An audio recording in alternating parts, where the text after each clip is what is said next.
And welcome to another edition of Carnivore Bites. I'm your host, Jeff Sherman, along with Dr. Eric Lopkin. And Dr. Lopkin, just like last week, I think the biggest story is obviously the shutdown. I usually let you tee it off. But I have to say I'm getting increasingly concerned that Trump has boxed himself in, because if you're Nancy Pelosi, Democrats, there's really no impotence for you to resolve this. It's not your butt. I actually think it's even worse than that. I think both sides have boxed themselves in. Oh, there's no question about it. But the loser, the receiving end of this, will be Trump. Oh yes, he's definitely coming off worse, and yes. part of that is because he boxed himself into a corner. The only real way I see of him getting out is using the emergency powers to take the money from the military and then reopen. That's the only way. It goes to show you, history repeats itself. What gets you to the dance sometimes is a thing that's going to be a problem when you're at the dance. And I'll tie that up by saying George H. Bush probably won against Dukakis. It was a tight election, at least at first. He was actually behind. At the convention, when he was behind, he goes, "Read my lips, no new taxes." And then he folded on that. That's probably why he lost the election, or a good reason for that. Oh, it's generally considered the major reason that he lost the election. There you go. Same thing with Trump. Build the wall. The Democrats know if he does not build the wall, he is vulnerable. See, and he has no strategist in the White House, in his inner circle, that can negotiate, can navigate this. He doesn't have like a Howard Baker. He doesn't have anyone that's going to say, okay, we're here. How do we get there? There's no reaching out. There's nothing, because he's got rank amateurs surrounding him. No real governmental accomplishments, no appreciable experience. I think he's screwed. I think he did screw himself. The one thing that I cannot figure out is, I understand why he shut down the government for this. What I don't understand is why he waited. If you remember, the Democrats shut down the government for DACA for a couple of days a few years ago. Also, over the budget, same thing. The Republicans had the House and the Senate at that point.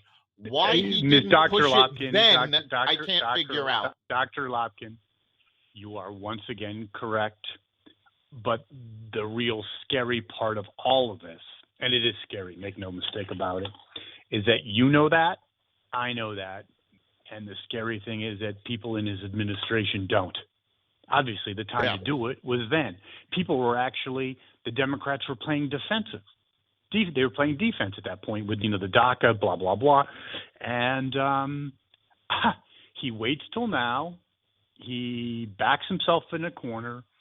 And I guess the only thing I do think about is he's 72 years old, doesn't need the job, okay? I'm sure anyone wants to succeed. Basically, could he just be, in the bunker and just say, screw it, I'm going to just wait it out and I don't care? Well, I think he is going to wait it out, because part of the problem of what we're dealing with now is he uses the stock market as his indicator. If the stock market goes up, he takes it that he's on the right track, stay the course. He only changes when the market drops. During this shutdown, the market has been doing very well. The S&P has gone up more than it ever has. So the market is very positive. The economic news is still positive, even though there will be a hit from the shutdown. So he's looking at that and saying, well, obviously I'm doing the right thing. I'm going to stay the course. Pelosi, hold on for a second, though. You have a good point about the economy. And actually, the economy will take a hit. It's not going to take a nosedive, okay? It'll take a hit, okay? But the hit might actually be a good thing because it'll dissuade the Fed from increasing interest rates anymore. It'll be like an interest rate factor if you really want to consider it in a theoretical That's actually one of the things they're talking about. There is a real possibility, if this goes on long enough, that first quarter GDP will actually be zero, simply because there's no measurements. However, everybody, and I mean on both sides, when the government reopens, they expect everything to rebound big. Oh, yeah. So that's why I think he stays the course. Listen, if you were advising him, you're a smart guy, Dr. Lopkin, there's really no choice. Either he reneges and he's screwed. You know, how are you going to appear to be a tough guy when you lost to Nancy Pelosi? Yeah, that's just you can't reconcile that. Yeah, see, you just can't. My advice to him would be use the emergency powers, take the money for the wall from there, reopen the government, and then fight it out in court, because lawyers, wait a second. on The wall's both sides, never going to be built. The wall is never going. Yes, that is the wall's never going to be built. The wall will never be complete, but it will be built, because parts of it have already gone up. No, there's no question about it. Yes, there's no question. He should do that and fight it out, and he's still going to take a hit because he will appear that he acquiesced. He'll take a hit, but I think it would be a much smaller hit, and I think he would get a big boost during the court case, because they will fight this tooth and nail. It will go to the Supreme Court, and again, lawyers on both sides have said he would win. You are correct again. He needs to do it, but he has rank amateurs in there. I'd say within a week he should pull the plug on that, and I agree with you 100%. 100%. So let's move on to next item on the agenda, and that's, I hate using, I don't really even like talking about it, Dr. Lopkin, but it's just so scary, is the media biased. I mean, and I know any liberal out there, any Democrat is relishing in this, just, think it's the greatest thing ever. But like in life, be careful what you wish for. And that's one of the beliefs or truisms that I think usually happens. Like, people that want something so bad, usually it ends up blowing up in their faces. Like, especially when you want the demise of someone, not the death, but someone to go down, someone to do this. The media is gone. There is no media. It's vacant. It's vacated. Then you have two camps. You have Fox and marginal news outlets like, the Drudge Report, Breitbart, but, and then the rest of the mainstream media, which is, they were always biased. They were biased in the 60s, but not like this. No, and this week it went to new depths with the Buzzfeed article that Trump has told Cohen to lie to Congress. And they came out with the story, and the media ran with the story, and Democrats. Oh, he was going to be impeached. He was immediately Democrats going jumped on saying, we're going to impeach him for this. This is an impeachable offense. And then, of all places, the Mueller investigation issues a statement saying BuzzFeed has this wrong. This did not happen. How bad does media bias have to get when the Mueller investigation is defending Trump? I really don't know what's happened. But CNN, what is it? The Force in News, whatever their tagline is. I forgot what it is.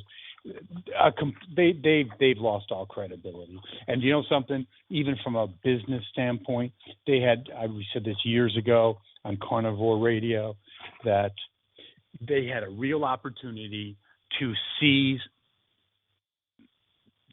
They had a real opportunity to seize the center, to seize real news. Yes, no, they could have been, they could have been the Coke. In other words, the Fox and MSNBC would have been niche players, and CNN would have had the 50% market share. but whatever his name, I forgot his name, the head, just Jeff Zucker. completely, what an incompetent buffoon. Just a buffoon. I don't care if you're an ideologue, you owe it to the stockholders to get it right. I mean, to watch CNN, and I, again, yes, I have a, right, I'm more, I have a conservative bias, I get it. But to watch, you'd have to be brain dead. And Fox isn't so far behind either. Just to be fed red meat, or in this case, sushi, if you're on the left, Trump is a serial killer, he should be day after day after hour after hour. I mean, even if you're a dyed-in-the-wool liberal, doesn't it get boring? I mean, can't you? And even on Fox, the same thing. It's like, Sean Hannity. It's just, there is no news. I mean, it's not really even worth watching. There's no investigative reports. There's nothing. When you have news outlets like CNN don't even report how well the economy is doing, it just becomes a caricature of itself. What do you think, Dr. Lopkin? It really is. I mean, what you just said about getting it right is the key to the problem. And this happened, I would say, probably there was a major turn about 15 years ago, maybe a little earlier than that, when they decided it was more important to be first than to be right. And they're putting stuff out. You don't have the fact checking you used to have. You don't have investigative reporting because that takes time. And they don't want to take time. They want to fill the airwaves, fill 24 hours and get it out first. I think that's a factor. I think another factor is ever since Watergate, the people, Woodward and Bernstein, the people going into journalism are increasingly farther and farther to the left. They're activists. I mean, they're definitely activists. You can't be non-biased if you're biased. It's just humanly impossible. You can't fake it. The problem is journalism students now look at Bob Woodward and they go, well, that's the reporter we want to be. Now, Bob Woodward was the guy that took down a president. Well, even if you read about what actually went on, even just see the movie All the President's Men, read the book All the President's Men, you'll see Bob Woodward was not a great reporter. Leonard Bernstein was the reporter, and he had to hold Woodward back. So instead of people using Leonard Bernstein as the example, the one that was following the money and following facts, they chose to go. Well, they would. Whatever his first name was, I can't remember now. I can't believe I just said that, actually. But Bernstein. Yeah. Bernstein was the reporter. I'm blanking on his name. We got it. It doesn't make a difference. That was a good one. But anyway, it was. But that's let's say 1972. People that are, let's say, 50 years old now, the mainstream of the media, the people running the media outlets grew up under that era, went to college in the 70s, and that's their hero, and that's why you have what you have. Now, Zucker is just, he's just an idiot. I don't even understand it. I don't even understand. CNN's ratings are so low. Carl Bernstein. That was his Carl name. Bernstein. Leonard Bernstein. It just goes to show, even we're not right all the time, but at least we go back and check. Exactly. That's awesome. But anyway, I think, the huge bias seen. And something, it shows you that we're kind of correct, Dr. Lopkin, that even if you're far left, you're still not tuning in because there's nothing there. I mean, it's like me, I don't really tune into Sean Hannity because there's just nothing there. It's just white noise. Do you agree with that? I mean, are you really going to tell me something insightful? The guy's brain dead.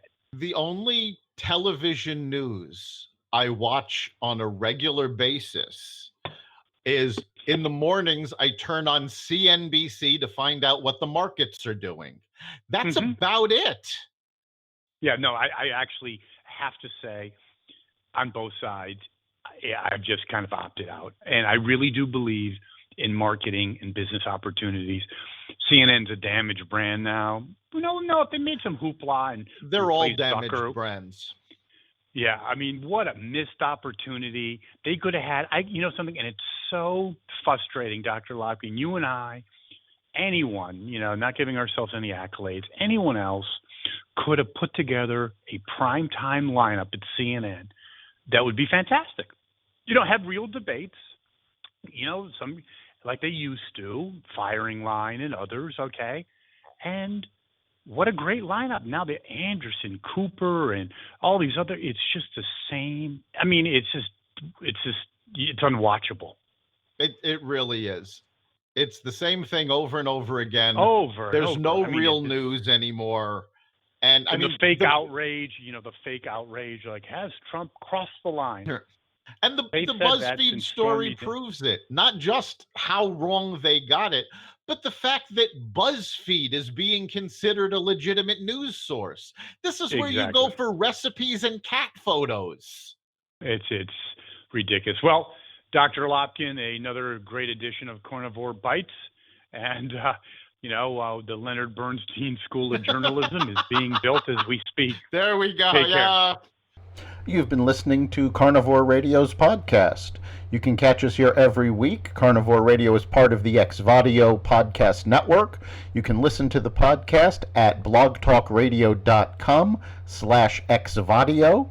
If you want to be part of the conversation, you can listen to us live every Friday at 4 o'clock on WESU 88.1 Middletown, Connecticut. You can also catch us online at WESUFM.org. We look forward to hearing from you, and see you next week.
There, bye.